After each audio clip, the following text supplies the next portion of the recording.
ವೀಕ್ಷಕರೇ, ಇತ್ತೀಚೆಗಂತೂ ಆತ್ಮಹತ್ಯೆ ಎನ್ನುವುದು ಸರ್ವೇ ಸಾಮಾನ್ಯವಾಗಿ ಬಿಟ್ಟಿದೆ.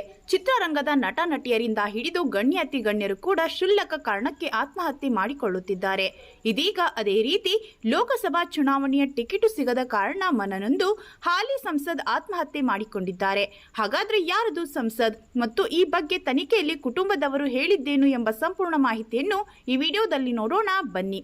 ಅದಕ್ಕೂ ಮುನ್ನ ಏನೇ ಕಾರಣ ಇದ್ದರೂ ಆತ್ಮಹತ್ಯೆ ಮಾಡಿಕೊಳ್ಳುವುದು ದೊಡ್ಡ ಅಪರಾಧ ಅಂತ ನೀವು ಕೂಡ ಅನ್ನೋದಾದ್ರೆ ತಪ್ಪದೆ ಈ ವಿಡಿಯೋನ ಲೈಕ್ ಮಾಡಿ, ಹಾಗೆ ನಮ್ಮ ಚಾನೆಲ್ ಅನ್ನ ಸಬ್ಸ್ಕ್ರೈಬ್ ಮಾಡಿ ನಮ್ಮನ್ನ ಬೆಂಬಲಿಸಿ.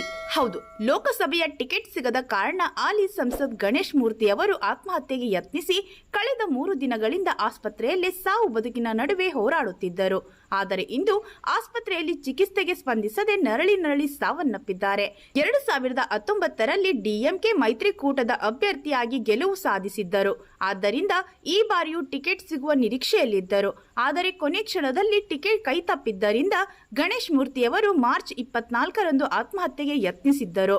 ಆದರೆ ಇಂದು ಬೆಳಗ್ಗೆ ಆಸ್ಪತ್ರೆಯಲ್ಲೇ ದಿಢೀರ್ ಹೃದಯಾಘಾತದಿಂದ ಸಾವನ್ನಪ್ಪಿದ್ದಾರೆ. ಈ ರೀತಿ ಸಾವನ್ನಪ್ಪಿರುವ ಸಂಸದನ ಸಾವಿಗೆ ಪ್ರಧಾನಿ ಮೋದಿ ಸೇರಿ ಗಣ್ಯಾತಿ ಗಣ್ಯರು ಕೂಡ ಸಂತಾಪ ಸೂಚಿಸಿದ್ದಾರೆ.